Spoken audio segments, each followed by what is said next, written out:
Vidyasri Subramaniam thought for the day. நம்ம relationship அப்படின்னு சொன்னாவே நம்ம என்ன நினைக்கிறோம் அப்படின்னா, ஒருத்தரோட ஒருத்தர் இருக்கிறதா ரிலேஷன்ஷிப்புன்னு நினைக்கிறோம். ஒரு அப்பா மகனோட ரிலேஷன்ஷிப், அம்மா குழந்தையோட இருக்கிற ரிலேஷன்ஷிப், ஹஸ்பண்ட் ஒய்ஃப்குள்ளே இருக்கிற ரிலேஷன்ஷிப், எல்லாமே ரிலேஷன்ஷிப் அப்படிங்கிற வார்த்தையே ஒருத்தரோட ஒருத்தர் நம்ம எப்படி பழகிறோம் இருக்கிறோம் அதெல்லாம் தான் ரிலேஷன்ஷிப்னு நினைக்கிறோம். அதோட முக்கியமான ரிலேஷன்ஷிப் எது தெரியுமா?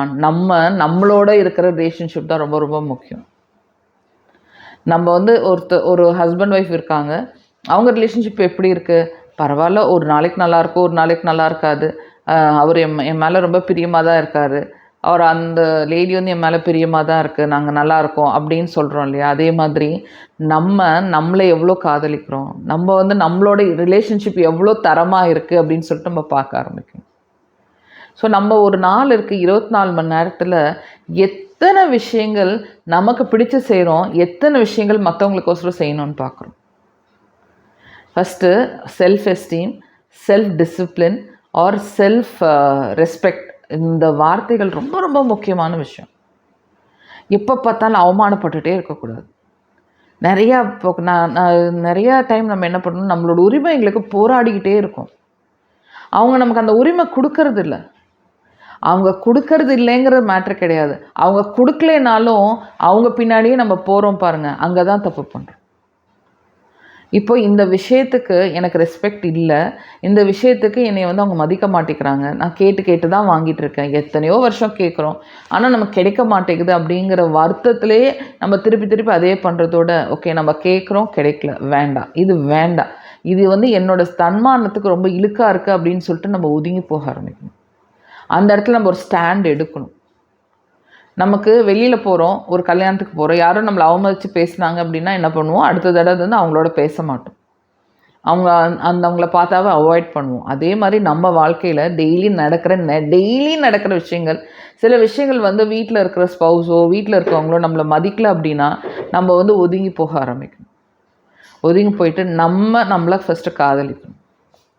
ஏன்னா இதில் என்ன தப்பு நடக்குது அப்படின்னா, we are used to it. நம்ம பார்த்துட்ருக்கோம், ஓகே எங்கள் அம்மா எவ்வளோ அவமதிச்சாலும் எங்கள் அம்மா அதை சகிச்சிக்கிட்டு இருந்தாங்க, அதனால் என்னோடய வேல்யூ சிஸ்டம் நான் இப்படி தான் இருப்பேன், எங்கள் குடும்பத்துக்கு இப்படி தான் இருக்கும், இதெல்லாம் ஹம்பக்.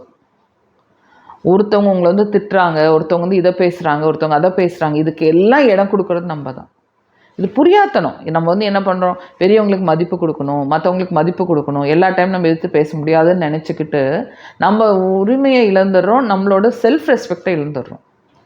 அம்மா பிள்ளையாக இருந்தாலும் சரி, ஹஸ்பண்ட் ஒய்ஃபாக இருந்தாலும் சரி, எந்த ரிலேஷன்ஷிப்பாக இருந்தாலும் சரி, உங்கள் செல்ஃப் ரெஸ்பெக்ட் ரொம்ப ரொம்ப முக்கியம். உங்கள் செல்ஃப் ரெஸ்பெக்டை யாரெல்லாம் பாதிக்கிறாங்களோ, யாரெல்லாம் நம்மளோட பர்சனல் லைஃப்குள்ளே என்ட்ரு ஆகிறாங்களோ அதை கண்டிப்பாக நம்ம அவாய்ட் பண்ணணும். அவாய்ட் பண்ணாமல் சகிச்சுக்கிட்டு இருக்கோம், நான் சகிச்சிட்டு இருப்பேன் நம்ம இருந்துகிட்டே இருந்தோம் அப்படின்னா, ஃபர்ஸ்ட் ஆஃப் ஆல் நீங்கள் உங்களை காதலிக்கலை, நீங்கள் காதலிக்காத போது நீங்கள் அவமானப்பட்டுக்கிட்டே தான் இருப்பீங்க.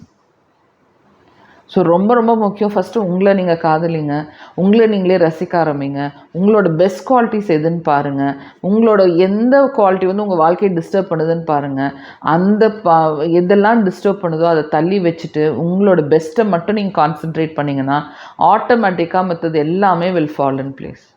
எனக்கு நான் தான் முக்கியம், என்னோடய செல்ஃப் ரெஸ்பெக்ட் ரொம்ப முக்கியம் அப்படின்னு நம்ம இருந்தோன்னா நம்ம அதை ஃபோக்கஸ் பண்ணியிருப்போம், அடுத்தவங்களுக்கு நம்மகிட்ட வாலாட்டக்கூடாதுன்னு தெரியும். ஆனால் ரொம்ப முக்கியம் என்ன தெரியுமா, நம்ம எவ்வளோ உரிமை அடுத்தவங்களுக்கு கொடுக்குறோம் அப்படிங்கிறது தான் இது எல்லாமே பேஸ்டு. ஸோ நீங்கள் எவ்வளோ உரிமை கொடுக்குறீங்க, அதுக்கு ஒரு பேலன்ஸ் இருக்குது. இந்த இடத்துல அவங்க என்கிட்ட உரிமை எடுத்துக்கலாம், இந்த இடத்துல அவங்க எடுத்துக்கக்கூடாது அப்படின்னு சொல்லிட்டு ஒரு தெளிவான மனநிலையில் இருக்க நம்மளோட ஓன் ரிலேஷன்ஷிப்பை எவ்வளோ நல்லா வச்சுக்கிறோமோ இதுதான் கடைசி வரலும் நமக்கு ஒரு நிம்மதி, பீஸ், அப்புறம் நமக்கு ஒரு டெய்லி அவமானப்படுற மாதிரி விஷயங்கள் எதுவுமே நம்மளை சுற்றி நடக்காது. ஸோ உங்களோட ரிலேஷன்ஷிப், உங்களோட இது ரொம்ப நல்லா இருக்கணும். ஆனால் நான் எனக்கு முக்கியங்கிறது ரொம்ப முக்கியம். ஆனால் அதுக்குன்னு நான் அடுத்தவங்களை அவமதிப்பேங்கிறது முக்கியம் கிடையாது. ஓகேங்களா? ஸோ நான் என்னை ரசிக்கிற மாதிரி அவங்கள ரசிப்பாங்க. ஸோ நமக்கு ஒரு பேலன்ஸ் இருக்கணும்.